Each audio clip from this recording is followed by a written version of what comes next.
I feel like, look at the big team, look at the teams that are doing well. Look at the likes of Madrid. You have an Ancelotti who can be 2 goals down and is not phased. Now, you're a player, obviously, you train with him every week. He might not look phased, and it's because he believes that, okay, look, we're 2 goals down now. We can come back and we can win this game. That sense, it does something to you as a player. Now, I've seen City win 6-0. And after the game, Haaland will score a hat-trick. And Pep is telling him, guy, this thing you did here, don't try. Do you understand what I'm saying? Like you said, Man U cruising, 3 goals up. I was not even celebrating. 3 goals up, man. You know the funny thing? I was watching with my friend who's also a Man U fan. I was like, I found I don't score. I was like, oh, no, Alan, something will still up for this match. When Man U scored the 3rd goal, they showed the commentary fan. And they were just very happy, waving their mufflers and they're dancing. Getting the semi-finals of the FA Cup is a big feat for them already. And now, Ten Hag decides his game management is very poor. Because as far as I'm concerned, the subs he made are the reasons why Kobe, these guys could come back into the game. He completely collapsed that midfield when he decided to remove Kobe and introduce Eriksen.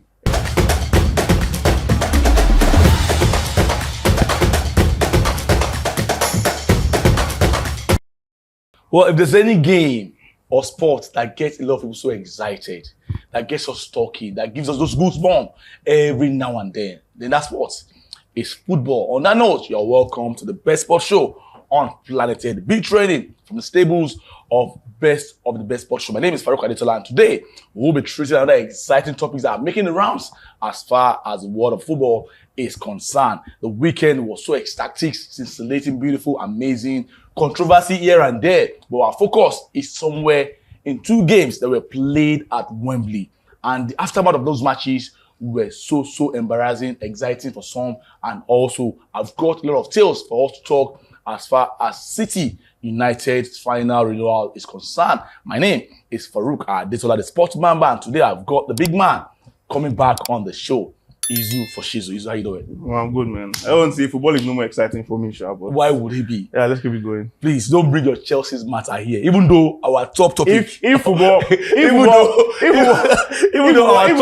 still exciting for you as a Man U fan, then I don't know what to say, man. Even though our top topic is all about Chelsea, and the question is, what we saw over the weekend, was it a masterclass performance from Man City or an absolute foolishness from Chelsea? You are neutral. You have your own say on our platform any day, anytime. Just go in there and give us your comment. But here, let us form the narrative for you guys. This is why I come back straight to you. You are a big Chelsea fan. And I know you rant every time. The biggest Chelsea fan. Whether live, physically, or even on social media, where you always find joy to relieve yourself whenever those messages come onto you. But we saw a performance from Chelsea, which I feel you cannot put on the head of the coach, Pochettino. You have been on his case all through the season. But I think for the first time, no one has got the right to say it was Poch's fault rather than Chelsea's foolishness. Do you agree with this? First of all, Poch has his fault, but it's not me. It's not going to be scot-free. He has his own fault, nonetheless. But then again, this one is majorly on the players, because City were there for the taking. Absolutely. You're talking about a team that played 120 minutes of football on Wednesday. Do you understand? They barely finished that match. And just went to the penalties, and then the emotional strain of having to lose the Champions League title after winning for so long. Their dreams would have been win it again.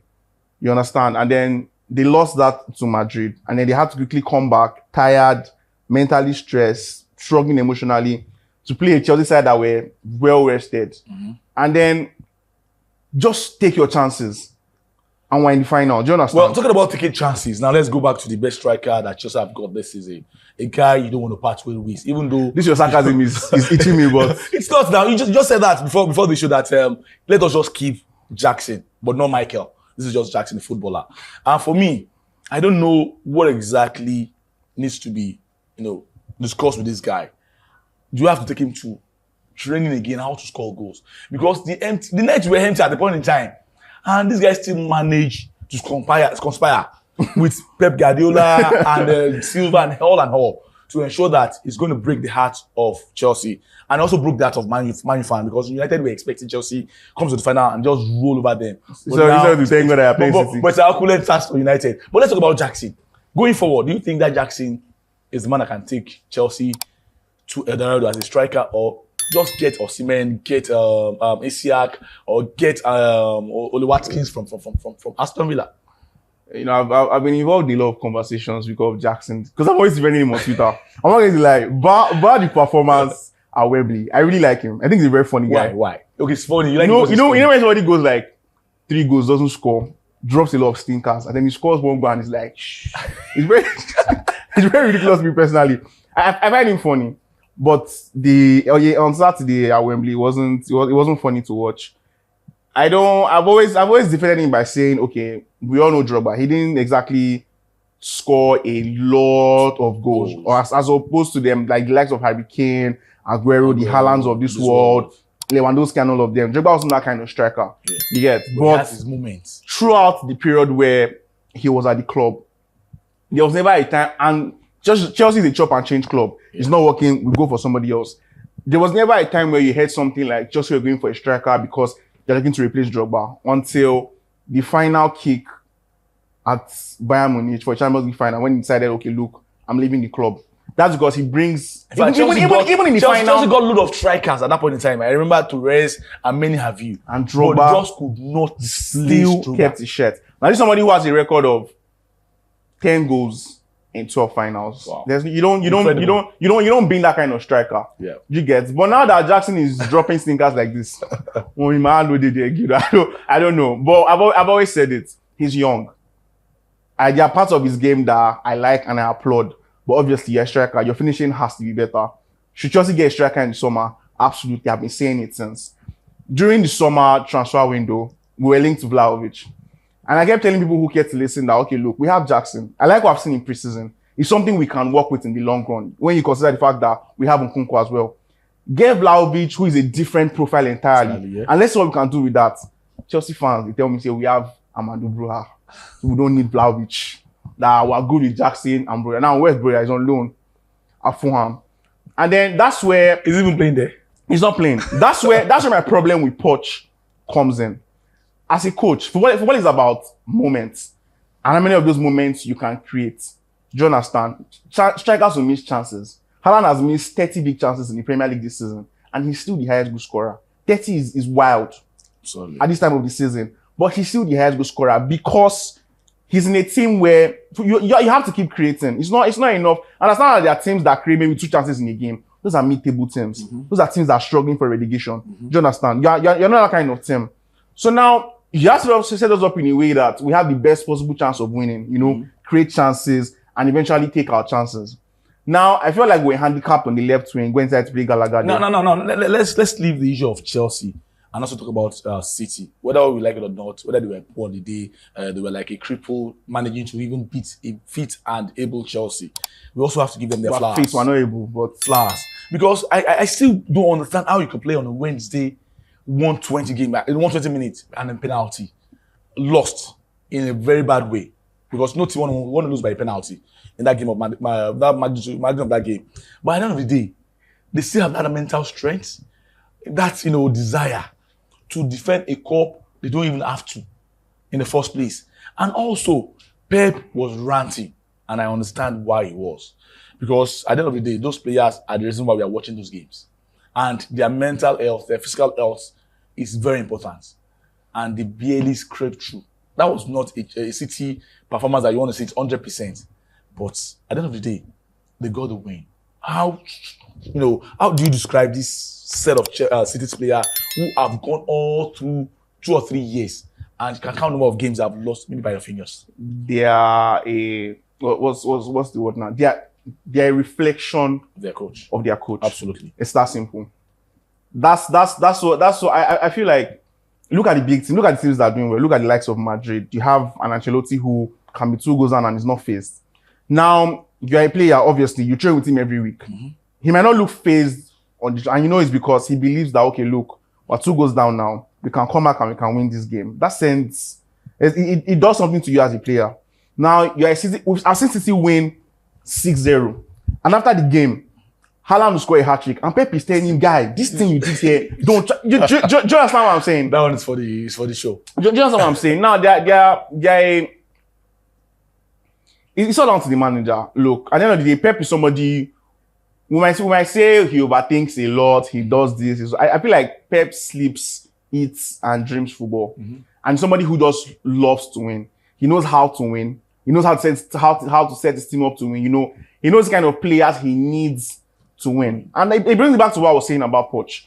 You have to set us up in the best possible way to win. That's your job as a manager.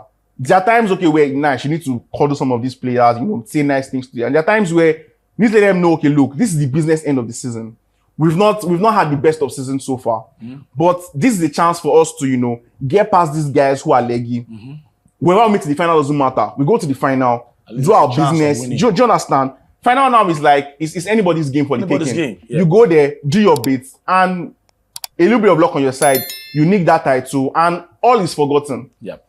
Everybody now starts to talk about, okay, look, how can they build on this? What can they do next season? So it's all down to the manager. If a manager cannot rub off positively on his players, you know, make his players feel like things are achievable, then there's a very big problem. So it's all down to Pep, to be honest. All right, moving forward from one in fact, if there's an award this season to be shared, let's say the most foolish team in the world this season, there are two front runners, United from Manchester and Chelsea from London. Now, United FA Cup penalty win over Coventry City, is it an embarrassment or an achievement according to the coach, Erik Ten Hag, who is saying getting to the final back-to-back and you can still lose back-to-back is an achievement. Now, let's go to that game. United was cruising, 70 minutes, 3 goals up. And I've said it this is that United are a team that can be very, very world-class in a game and can be as poor as a secondary school, a primary school team here in Nigeria. They combine that together. But how do you throw away 3 goals lead against Coventry City? Yes, it's a FA Cup semi-final. All is there for grab. But with just 20 minutes left, United man lost the lead, could have lost it even not for the offside call, and won by lottery of penalty kick. Embarrassment or an achievement according to Erik Ten Hag? It's an embarrassment. There are a lot of things that are wrong with Manchester United. And if we start talking about them today, from facility, the ownership of the club, that whole hierarchy down to the manager and the players, there's a whole lot. It's a big mess.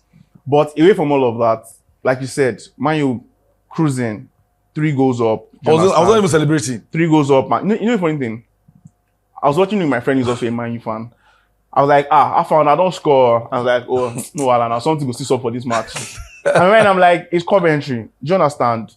This team are happy because when Man U scored the 3rd goal, they showed the Coventry fan, and they were just very happy, you know, waving their mufflers and they're dancing. Getting the semi-finals of the FA Cup is a big feat for them already. And now, Ten Hag decides his game management is very poor. Because as far as I'm concerned, the subs he made are the reasons why Kobe, these guys could come back into the game. He completely collapsed that midfield when he decided to remove Kobe and introduce Eriksen. Eriksen doesn't have legs. He will not win those tackles. He's no longer press resistant. And what is it with this, with Rashford and Erik Ten Hag?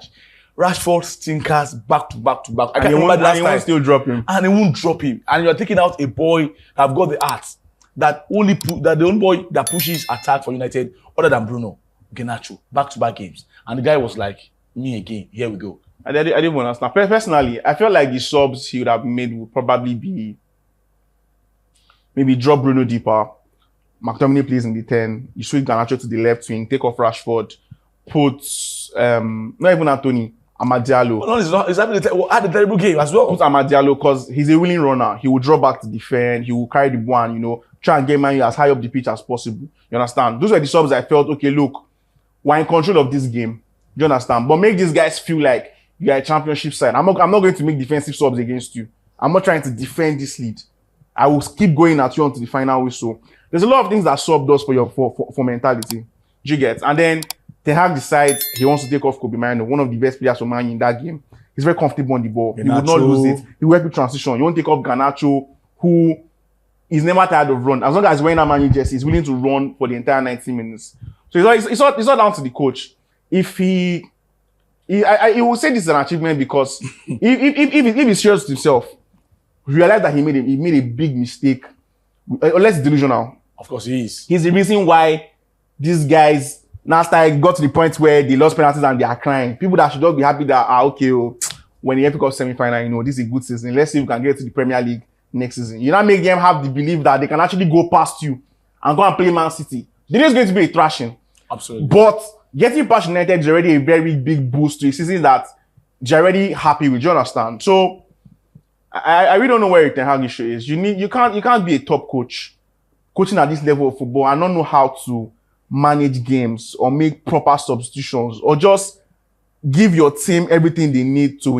I don't like it when managers handicap their team. It's very funny. Whether you are playing, I'm a big believer, and you know me. I said it before. If you are beating somebody, unless you are sure that there's no shred of life in the person, that's when you take off your hands. You keep beating and beating until you beat every shred of life out of the person. That's why I personally believe in football. When teams win 7-0 and the coaches are like, keep going at them and people are angry, I don't feel angry. If I give you the chance to wallop me 10, please wallop me 10. Let me learn from that level of pain. It's very embarrassing when you lose 7-0 to a team. Do you understand? So all this idea of against China is an embarrassment. Well, United have conceded 3 goals in more than 13 games this season. And Onana has conceded almost 74 goals this season. Honestly, I don't know what a season United are having. And I still feel that that's the camel. I mean, that's the straw that will break the camel's back at the end of the season. Someone was asking me before the show, should Erik Ten Hag be sacked before the final, or let him just finish his final and leave? Regardless of what happens to that final, I still feel that Sir Jim Ratcliffe have seen enough, because his perception, the way he was looking on that day, because it was at the semi-final, was like, well, I don't think I want to see this any longer. And I can't agree with anyone who says it is because the club structure, the management, the board, that should not have a lot of effects, even though it should, on a team that's not playing well all season. Ask me what kind of style United are playing all the season. I'll tell you, it's kick and follow or grab football. Even the counter-attacking football, you're not supposed to concede. They concede goals as if, I don't know. But at the end of the day, it is a very terrible season for United. And you could see that the players could not celebrate. Only Rasmus Højlund was so foolish and young enough to start celebrating over a penalty against Coventry City. But again, do you think they should have celebrated?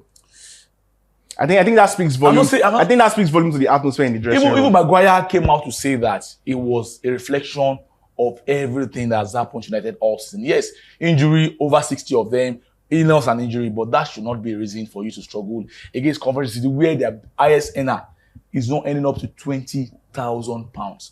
Ask Rashford how much he's collecting. Combine it together for Coventry, Rashford will completely pay and get a change in the sport. On that note, we are at the down end of the program, talking about B training. We have had topics on United as well as City and Chelsea, who conspired to allow City to get to the final and do what they know how to do best to any team they made in the final. But hopefully, this is going to be a different scenario. Big thanks to Izu for always being part of the program. Thank you for having me. Also, bigger thanks to the fans for watching and also commenting and also dropping their likes on our content any day, anytime on YouTube. To the guys behind the camera, I say kudos to you guys for always doing your job the way it's supposed to be done. My name is Faruk Adetola. Until we see you again next time, keep enjoying and God bless Nigeria.